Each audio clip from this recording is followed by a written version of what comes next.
Good afternoon, students. Today's demonstration it's about tibia bone. Okay, so tibia, of course, it is a bone of leg. So we have two bones in the leg. The medial bone is called tibia, and the lateral bone is called fibula. Today we are discussing about the tibia, the medial bone of the leg. Okay, so it is related medial to the fibula. So as the tibia is a long bone, so it has got upper end, lower end, of course, intervening shaft. Okay, so this bone is of left bone, so it belongs to left side. So if you see the lower end, so the medial projection, what is called medial malleolus, and the upper end, so the tibia presents mainly two condyles. So we have medial condyle, lateral condyle, and in between these two condyles there is an intercondylar area. So when the tibia bone is viewed above, so this is the view above. Actually, see, this is the view above, and I'm showing this. Okay, like this. You can see the two condyles. So this is medial condyle, this is lateral condyle, and this area is called intercondylar area. And there is eminence in the intercondylar area. So it presents, of course, tubercles also, medial tubercle, lateral tubercle. So what is this eminence called? Intercondylar eminence, intercondylar area, medial condyle, lateral condyle. How to identify the medial condyle and lateral condyle? Okay, so if you see the posterolateral aspect of the lateral condyle, it presents a smooth. You can see here a smooth rounded facet. You can see the facet. So this is called the facet for the fibula, fibular facet. What is this? Fibular facet. So it is present only on the lateral condyle. Lateral condyle. Okay. So the medial condyle, it doesn't have any facet like this. So this is the facet for the head of the fibula. The head of the fibula, it articulates with the tibia, of course, thereby forming superior tibiofibular joint. Okay. So that is the plane joint that is going to form here. Okay. So that's about, so with the help of the facet, you can identify the lateral condyle, medial condyle. So how to identify the anterior aspect of the tibia? The anterior aspect of the tibia is identified the presence of tibial tuberosity. Tibial tuberosity. So you can see the tibial tuberosity here. So this is the tibial tuberosity, which is placed anteriorly. Okay. And posteriorly, so we have soleal line, because there is an oblique line passing upper end of the tibia. So what I'm describing here is upper end of the tibia, consisting of two condyles, intercondylar area, intercondylar eminence, okay, anterior tibial tuberosity, facet for the fibula, and of course the posterior aspect of the upper end. So there is a line, what is called the soleal line. What is this line? Soleal line. You can see the oblique line here. This is called soleal line. Okay. So that's about the important features, and very important, the lateral condyle anterior aspect, it shows a rounded elevation, what is called a Gerdy's tubercle, G-E-R-D-Y apostrophe, Gerdy's tubercle. So it receives the iliotibial tract. Hope you know the iliotibial tract. Okay, so that attachment of iliotibial tract to the lateral condyle anterior aspect. So there is a tubercle called Gerdy's tubercle. Gerdy's tubercle. Okay, so that's about the attachment of the Gerdy's tubercle. And coming to the lower end of the tibia, you can see the lower end of the tibia. So this is the lower end. So this is left bone. So medially we have projection. What is called medial malleolus. What is this projection called? Medial malleolus. So always very important how to keep the bone in its anatomical position. So the massive upper end. Okay, of course it is very small lower end. So when comparatively you can see the bone here. So this is upper end, which is massive, and this is the lower end. Okay, and the lower end trends always projection, what is called medial malleolus. Medial malleolus. Medially, laterally there is a fibular notch. You can see the fibular notch here. So this notch is called fibular notch. Okay, so this is medial malleolus. This is laterally fibular notch, and so the fibular notch, you can see there is a rough area that gives attachment to the tibiofibular ligament. Of course, the inferior tibiofibular joint is otherwise called syndesmosis. So where these two bones are connected by the ligament. So that's why it is called syndes. Example, the best example for the syndesmosis. Hope you are aware about the syndesmosis. You have studied in the general anatomy, the joints, of course. Okay. So that's about the fibular notch laterally and medially. So we have medial malleolus. So medial malleolus, you can see the medial malleolus. It has got apex, which gives attachment to the deltoid ligament of the ankle joint. Okay, so anteriorly by the anterior border of the malleolus is attached. It receives the extensor retinaculum, the upper band, and posterior border receives the flexor retinaculum. Flexor retinaculum. So these two bones, of course, the tibia and fibula together, so that together forms the mortise here, what is called tibiofibular mortise. A tibiofibular mortise like this. The two bones, the lateral malleolus of fibula, the medial malleolus of tibia together, that forms a mortise called tibiofibular mortise that articulates with the head of, body of the talus. Talus has got head, neck, body. The body of the talus, so on which the tibiofibular mortise is placed, and of course that forms the ankle joint. What is the joint there? Ankle joint. Okay, so that is about the formation of ankle joint. The lower end contributes for the formation of the ankle joint. So along with the fibula, So that's about the medial malleolus and its attachments. Okay, and this side comes the notch, very nicely seen. This is called fibular notch, where the lower end of the fibula articulates with the tibia by means of a ligament. Okay, so what is the joint called? Syndesmosis. So that's about the main features of upper end and the lower end of the tibia. So coming to the intervening shaft, the shaft has got the sharp anterior border. We can see the sharp anterior border that starts from the almost from tibial tuberosity. Okay, so the sharp anterior border of the tibia, shaft of the tibia, is otherwise called shin. So shin of the tibia. So the on either side of the anterior border, so we have a what is this surface called? Medial surface. This here comes the lateral surface, as it is a left bone.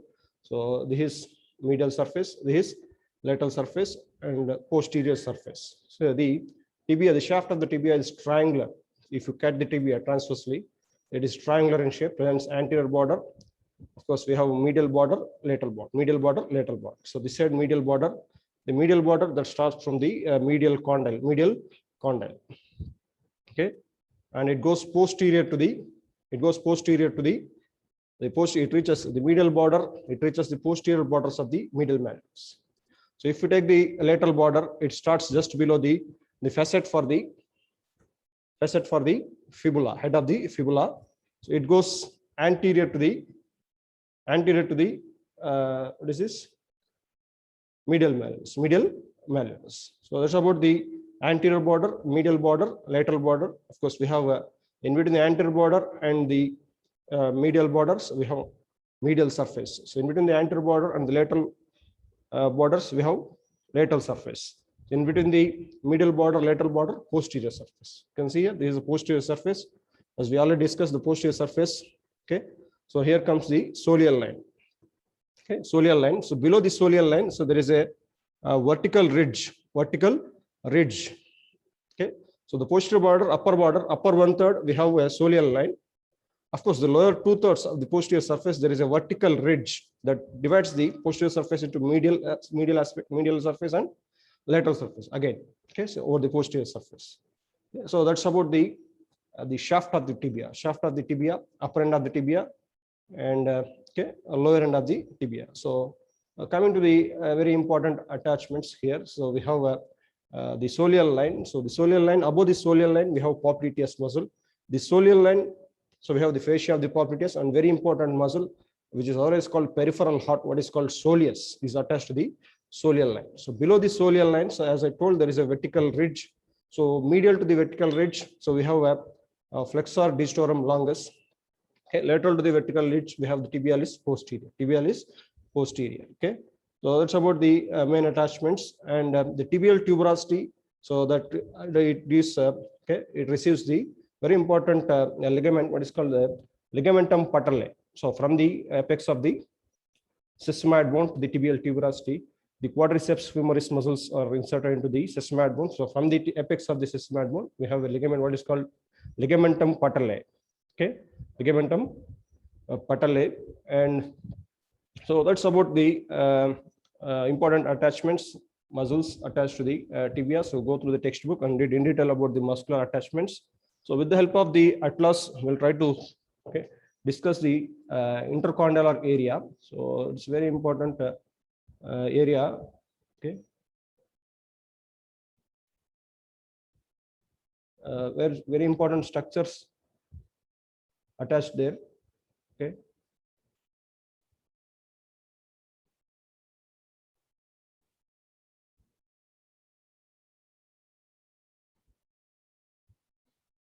So you can see the picture when the tibia, the upper end of the tibia is viewed from above. Okay, so this is the anterior aspect. There you can see the tibial tuberosity and the ligamentum patella. So this side comes the lateral aspect, and this is the medial aspect. You can see the lateral aspect, the head of the fibula, and of course this ligament is called lateral collateral ligament. What is this called? The lateral collateral or fibular collateral ligament of the knee joint, and this side comes the tibial collateral ligament of the knee joint, and this medial menisci. This is a lateral menisci. So this one is lateral menisci, which is U-shaped. Of course, the medial meniscus almost is C-shaped. So you can see nicely in this picture. Okay, and each meniscus has got anterior horn, the posterior horn. So this anterior horn, this posterior horn. These anterior and posterior horns of the lateral menisci, and anterior posterior horns of the medial menisci. So you can see this is the ligament, very important ligament, what is called anterior cruciate ligament, and here comes the posterior cruciate ligament. Okay, so coming to the upper end of the tibia. So when it is viewed above, so there is a area, you know, I have shown that area, what is called intercondylar area. So this area is called intercondylar area, and I have shown the intercondylar eminence with tubercles also. Okay, so that is about.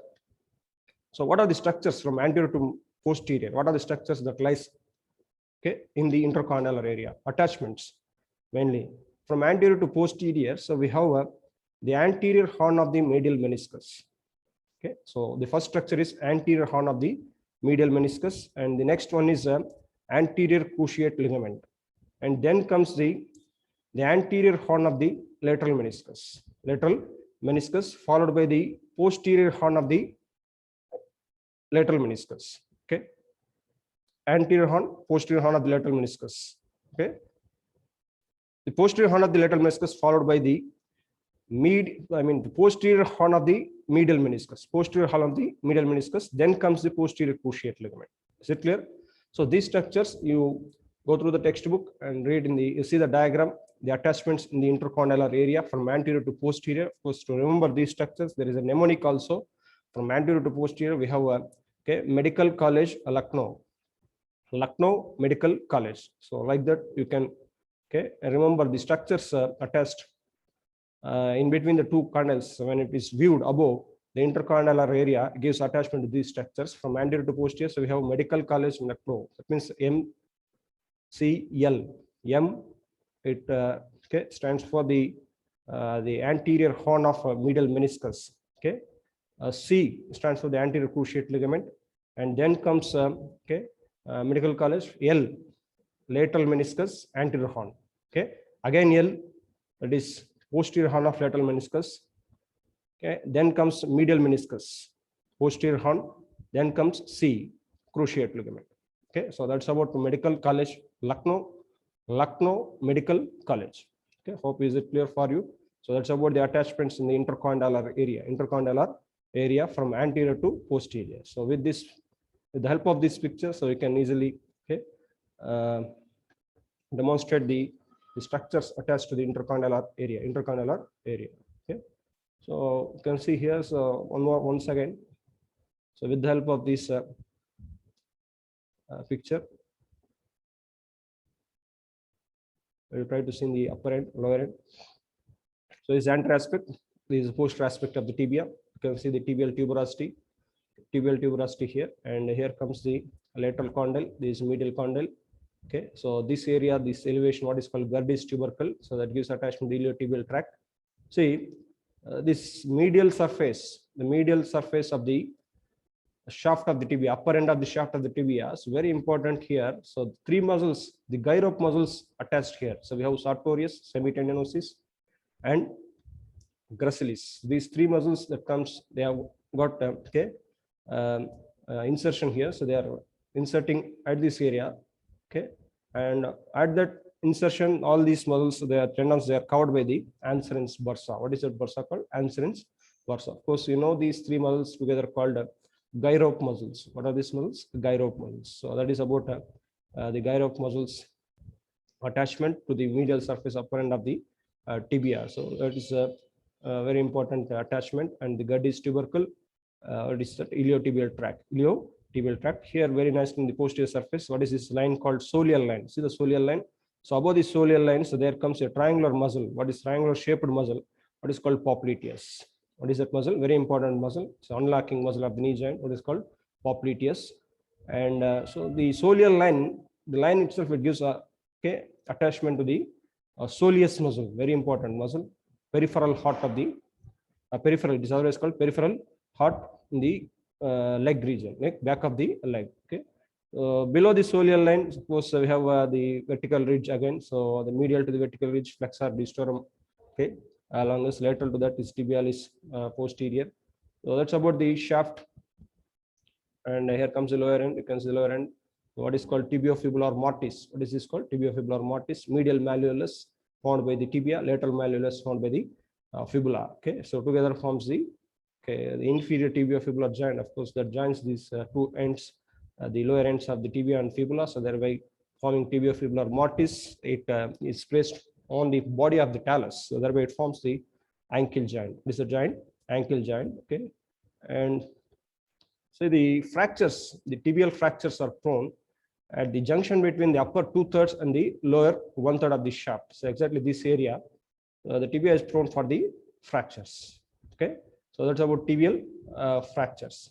Okay, it is prone for the fractures at that area. That is upper 2/3 junction between upper 2/3 and lower 1/3 of the shaft of the tibia is prone for the fractures. Okay, so that's about the tibia bone. Okay. Hope you understood the anatomical position. Just practice with your bones. Okay, the right side bone, left side bone, anatomical position mainly tibial tuberosity anteriorly, soleal line posteriorly over the upper end.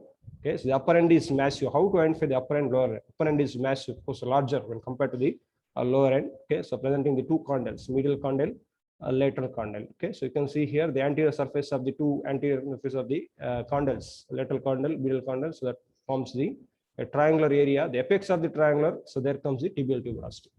The apex of this triangle is directed downwards, so there comes the tibial tuberosity anteriorly. Okay, so with the help of that, you can keep the bone in its anatomical position and side determination. Okay, so that's about the tibia bone. Thank you for your patience listening.